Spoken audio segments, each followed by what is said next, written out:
ನಮಸ್ಕಾರ ಫ್ರೆಂಡ್ಸ್, ಶ್ರೀದೇವಿ ಪಾಕಶಾಲೆಗೆ ಸ್ವಾಗತ. ನಾನು ಇಂದು ಡಾಬಾ ಸ್ಟೈಲ್ನಲ್ಲಿ ಮಟರ್ ಪನ್ನೀರ್ ಗ್ರೇವಿಯನ್ನು ಯಾವ ರೀತಿ ಮಾಡಬೇಕೆಂದು ತೋರಿಸಿಕೊಡುತ್ತೇನೆ. ನೋಡಿ ಫ್ರೆಂಡ್ಸ್, ಇದು ಪಕ್ಕಾ ಡಾಬಾದಲ್ಲಿ ಯಾವ ಥರ ಟೇಸ್ಟ್ ಬರುತ್ತದೆ ಮನೆಯಲ್ಲೂ ಕೂಡ ಅದೇ ರೀತಿಯಾಗಿ ನಾವು ಮಾಡಿಕೊಳ್ಳಬಹುದು. ನೋಡಿ ಫ್ರೆಂಡ್ಸ್, ಮನೆಯಲ್ಲಿ ಮಾಡಿಕೊಳ್ಳೋದರಿಂದ ಆರೋಗ್ಯಕ್ಕೂ ಕೂಡ ತುಂಬ ಒಳ್ಳೆಯದು. ಬನ್ನಿ ಹಾಗಾದರೆ ಇದನ್ನು ಯಾವ ರೀತಿ ಮಾಡಬೇಕೆಂದು ತೋರಿಸಿಕೊಡುತ್ತೇನೆ. ಮೊದಲಿಗೆ ಒಂದು ಬೌಲ್ಗೆ ನಾನಿಲ್ಲಿ 250 ಗ್ರಾಮ್ನಷ್ಟು ಪನ್ನೀರನ್ನು ಈ ರೀತಿ ಸ್ಲೈಸ್ಗಳನ್ನಾಗಿ ಮಾಡಿಕೊಂಡಿರುತ್ತೇನೆ. ನೋಡಿ ಫ್ರೆಂಡ್ಸ್, ಇದಕ್ಕೆ ಅರ್ಧ ಸ್ಪೂನ್ ಚಿಲ್ಲಿ ಪೌಡರ್, ಅರ್ಧ ಸ್ಪೂನ್ ಉಪ್ಪು, ಸ್ವಲ್ಪ ಅರಿಶಿನವನ್ನು ಸೇರಿಸಿ ಎಲ್ಲವನ್ನು ಚೆನ್ನಾಗಿ ಮಿಕ್ಸ್ ಮಾಡಿಕೊಳ್ಳುತ್ತೇನೆ. ನೋಡಿ ಫ್ರೆಂಡ್ಸ್, ಪನ್ನೀರನ್ನು ಈ ರೀತಿ ಕೆಳಗೆ ಮೇಲೆ ಮಾಡೋದರಿಂದ ಖಾರ, ಉಪ್ಪು, ಅರಿಶಿನ ಪನ್ನೀರಿಗೆ ತುಂಬ ಚೆನ್ನಾಗಿ ಹಿಡಿಯುತ್ತದೆ. ನಂತರ ಇದನ್ನು 10 ರಿಂದ 15 ನಿಮಿಷಗಳ ಕಾಲ ಸ್ವಲ್ಪ ನೆನೆಯಲು ಬಿಡಬೇಕು. ನಂತರ ಒಲೆಯ ಮೇಲೆ ಒಂದು ಕಡಾಯಿಯನ್ನಿಟ್ಟು ಅದಕ್ಕೆ 2 ಸ್ಪೂನ್ನಷ್ಟು ಎಣ್ಣೆಯನ್ನು ಹಾಕಿಕೊಳ್ಳುತ್ತೇನೆ.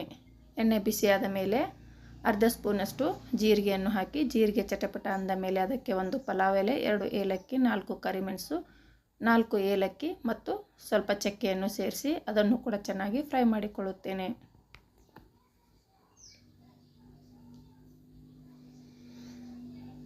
ನೋಡಿ ಫ್ರೆಂಡ್ಸ್, ನಂತರ ಉದ್ದುದ್ದಾಗಿ ನಾನಿಲ್ಲಿ 3 ಈರುಳ್ಳಿಯನ್ನು ಕಟ್ ಮಾಡಿಕೊಂಡಿರುತ್ತೇನೆ. ಅದನ್ನು ಕೂಡ ಇದಕ್ಕೆ ಸೇರಿಸಿ ಎಲ್ಲವನ್ನು ಚೆನ್ನಾಗಿ ಎಣ್ಣೆಯ ಜೊತೆಗೆ ಮಿಕ್ಸ್ ಆಗುವವರೆಗೂ ಇದನ್ನು ಫ್ರೈ ಮಾಡಿಕೊಳ್ಳುತ್ತೇನೆ.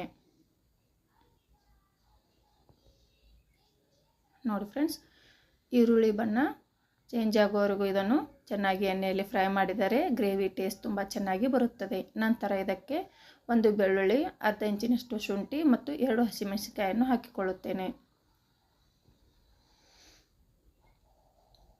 ಅದನ್ನು ಕೂಡ ಈರುಳ್ಳಿ ಜೊತೆಗೆ ತುಂಬ ಚೆನ್ನಾಗಿ ಮಿಕ್ಸ್ ಮಾಡಿಕೊಂಡು ಇದನ್ನು ಫ್ರೈ ಮಾಡಿಕೊಳ್ಳಬೇಕು. ನಂತರ ಇದಕ್ಕೆ ನಾನು ಇಲ್ಲಿ 1 ಸ್ಪೂನಷ್ಟು ಕೊತ್ತಂಬರಿ ಬೀಜವನ್ನು ಹಾಕಿಕೊಂಡಿದ್ದೇನೆ. ಇದಕ್ಕೆ ಕೊರಿಯಾಂಡರ್ ಪೌಡ್ರ್ ಕೂಡ ಹಾಕಿಕೊಳ್ಳಬಹುದು. ನೋಡಿ ಫ್ರೆಂಡ್ಸ್, ಎಣ್ಣೆಯಲ್ಲಿ ಎಲ್ಲವೂ ಚೆನ್ನಾಗಿ ಈ ರೀತಿಯಾಗಿ ಫ್ರೈ ಆಗಬೇಕು. ಈ ರೀತಿಯಾಗಿ ಫ್ರೈ ಆದರೆ ಗ್ರೇವಿ ಟೇಸ್ಟ್ ತುಂಬ ಚೆನ್ನಾಗಿ ಬರುತ್ತದೆ. ನಂತರ ಇಲ್ಲಿ ನಾನು 5 ರಿಂದ 6 ಗೋಡಂಬಿಯನ್ನು ಹಾಕಿಕೊಳ್ಳುತ್ತೇನೆ. ಗೋಡಂಬಿಯನ್ನು ಇಲ್ಲಿ ನಾನು ನೆನೆಸಿರೋದಿಲ್ಲ, ಹಾಗೆಯೇ ಹಾಕಿರುತ್ತೇನೆ. ನಂತರ ಟೊಮೆಟೊವನ್ನು ಉದ್ದುದ್ದಾಗಿ ಈ ರೀತಿ ಸ್ಲೈಸ್ಗಳನ್ನಾಗಿ ಮಾಡಿಕೊಂಡು ಹಾಕಿಕೊಳ್ಳುತ್ತೇನೆ. ಟೊಮೆಟೊ ಸ್ವಲ್ಪ ಮೆತ್ತಗಾಗುವವರೆಗೂ ಲಿಡ್ಡನ್ನು ಕ್ಲೋಸ್ ಮಾಡಿ 2 ರಿಂದ 3 ನಿಮಿಷಗಳ ಕಾಲ ಇದನ್ನು ಬೇಯಲು ಬಿಡಬೇಕು. ನಂತರ ಇದಕ್ಕೆ ಅರ್ಧ ಸ್ಪೂನ್ನಷ್ಟು ಮತ್ತೆ ಚಿಲ್ಲಿ ಪೌಡರ್, ಸ್ವಲ್ಪ ಉಪ್ಪು ಮತ್ತು ಸ್ವಲ್ಪ ಅರಿಶಿನವನ್ನು ಸೇರಿಸಿ ಚೆನ್ನಾಗಿ ಮಿಕ್ಸ್ ಮಾಡಿಕೊಳ್ಳಬೇಕು. ನೋಡಿ ಫ್ರೆಂಡ್ಸ್, ಇದೆಲ್ಲವನ್ನು ಎಣ್ಣೆಯಲ್ಲಿ ಹಾಕಿ ಈ ರೀತಿ ಮಿಕ್ಸ್ ಮಾಡಿಕೊಂಡರೆ ಗ್ರೇವಿ ಕಲರ್ ಕೂಡ ತುಂಬ ಚೆನ್ನಾಗಿ ಬರುತ್ತದೆ. ಆದ್ದರಿಂದ ಇದಕ್ಕೆ ಕೂಡ ನಾನು ಇಲ್ಲಿ ಇದನ್ನು ಹಾಕಿಕೊಂಡಿರುತ್ತೇನೆ.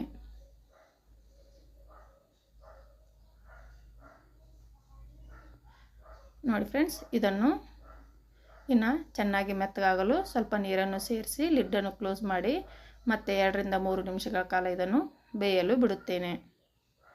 ಈ ವಿಡಿಯೋ ನಿಮಗೆ ಇಷ್ಟವಾದರೆ ಪ್ಲೀಸ್ ಒಂದು ಲೈಕ್ ಮಾಡಿ, ಶೇರ್ ಮಾಡಿ, ಕಮೆಂಟ್ ಮಾಡಿ ಮತ್ತು ಇನ್ನೂ ನನ್ನ ಚಾನಲನ್ನು ಸಬ್ಸ್ಕ್ರೈಬ್ ಮಾಡಿಕೊಳ್ಳದಿದ್ದರೆ ಪ್ಲೀಸ್ ಸಬ್ಸ್ಕ್ರೈಬ್ ಮಾಡಿಕೊಳ್ಳಿ.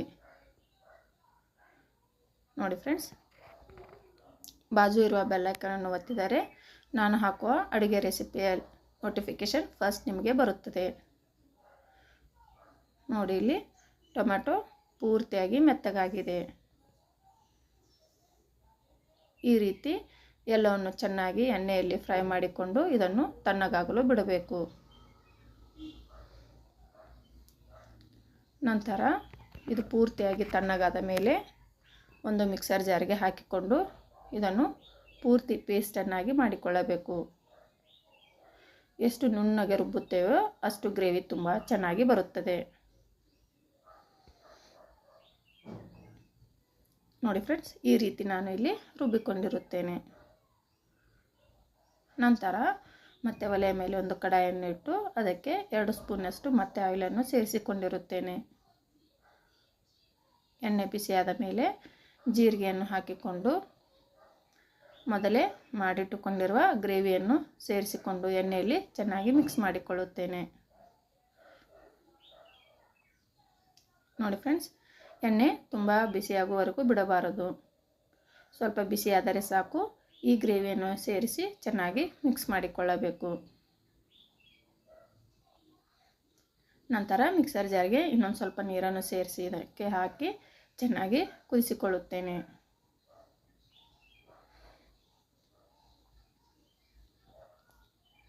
ಈ ರೀತಿ ಎಲ್ಲವನ್ನು ಮಿಕ್ಸ್ ಮಾಡಿಕೊಂಡ ನಂತರ ಒಂದು ಉಗಿ ಬಂದ ಮೇಲೆ ನಾನಿಲ್ಲಿ ಹಸಿ ವಟಾಣಿಯನ್ನು ಹಾಕಿಕೊಳ್ಳುತ್ತೇನೆ. ನೋಡಿ ಫ್ರೆಂಡ್ಸ್, ನಂತರ ಇದಕ್ಕೆ ನಾನು ಸ್ವಲ್ಪ ಅರಿಶಿನ ಮತ್ತು ಗರಂ ಮಸಾಲೆ ಮತ್ತು ಚಿಲ್ಲಿ ಪೌಡ್ರನ್ನು ಸೇರಿಸಿ ಎಲ್ಲವನ್ನು ಚೆನ್ನಾಗಿ ಮಿಕ್ಸ್ ಮಾಡಿಕೊಳ್ಳುತ್ತೇನೆ. ನೋಡಿ ಫ್ರೆಂಡ್ಸ್, ನಾನು ಇಲ್ಲಿ ಲಿಡ್ಡನ್ನು ಕ್ಲೋಸ್ ಮಾಡಿ ಮತ್ತೆ 2 ರಿಂದ 3 ನಿಮಿಷಗಳ ಕಾಲ ಇದನ್ನು ಬೇಯಲು ಬಿಡುತ್ತೇನೆ. ಏಕೆಂದರೆ ವಟಾಣಿಯನ್ನು ನಾನಿಲ್ಲಿ ಮೊದಲೇ ಬೇಯಿಸಿಕೊಂಡಿರೋದಿಲ್ಲ. ಅದಕ್ಕೆ 2 ನಿಮಿಷಗಳಲ್ಲಿ ಬೇಯಿಸಿದರೆ ಸಾಕು, ಅದು ಚೆನ್ನಾಗಿ ಬೇಯುತ್ತದೆ. ನೋಡಿ, ಈಗ ಗ್ರೇವಿ ನಿಮಗೆ ಇನ್ನೂ ತುಂಬ ತೆಳುವಾಗಿ ಬೇಕಿದ್ದರೆ ಇನ್ನೊಂದು ಸ್ವಲ್ಪ ನೀರನ್ನು ಸೇರಿಸಿ ಇದನ್ನು ತೆಳುವಾಗಿ ಮಾಡಿಕೊಳ್ಳಬಹುದು. ನನಗೆ ಇಲ್ಲಿ ಸ್ವಲ್ಪ ಖಾರ ಮತ್ತು ಉಪ್ಪು ಕಡಿಮೆ ಆಗಿರೋದ್ರಿಂದ ನಾನು ಇನ್ನೊಂದು ಸ್ವಲ್ಪ ಸೇರಿಸಿಕೊಳ್ಳುತ್ತೇನೆ. ನಂತರ ಫ್ರೆಶ್ ಆಗಿರುವ ಕೊತ್ತಂಬರಿಯನ್ನು ಹಾಕಿದ್ದೇನೆ. ನೋಡಿ ಫ್ರೆಂಡ್ಸ್, ಈ ರೀತಿಯಾಗಿ ಎಲ್ಲವನ್ನು ಹಾಕಿದ ನಂತರ ಮೊದಲೇ ರೆಡಿ ಮಾಡಿ ಇಟ್ಟುಕೊಂಡಿರುವ ಪನ್ನೀರನ್ನು ಸೇರಿಸಿಕೊಳ್ಳುತ್ತೇನೆ. ನೋಡಿ, ನಾವು ಪನ್ನೀರನ್ನು ಮೊದಲೇ ಹಾಕಿದರೆ ಅದು ಪೂರ್ತಿಯಾಗಿ ಮೆತ್ತಗಾಗುತ್ತದೆ. ಅದಕ್ಕೋಸ್ಕರ ನಾನಿಲ್ಲಿ ಲಾಸ್ಟಲ್ಲಿ ಹಾಕಿಕೊಳ್ಳುತ್ತೇನೆ. ನೋಡಿ ಫ್ರೆಂಡ್ಸ್, ಮತ್ತು ಇದಕ್ಕೆ ಸ್ವಲ್ಪ ಮೊಸರನ್ನು ಕೂಡ ಆ್ಯಡ್ ಮಾಡಿಕೊಳ್ಳುತ್ತೇನೆ. ಗ್ಯಾಸನ್ನು ಲೋ ಫ್ಲೇಮಲ್ಲಿ ಇಟ್ಟುಕೊಂಡು ಇದಕ್ಕೆ ಮೊಸರನ್ನು ಹಾಕಿಕೊಳ್ಳಬೇಕು.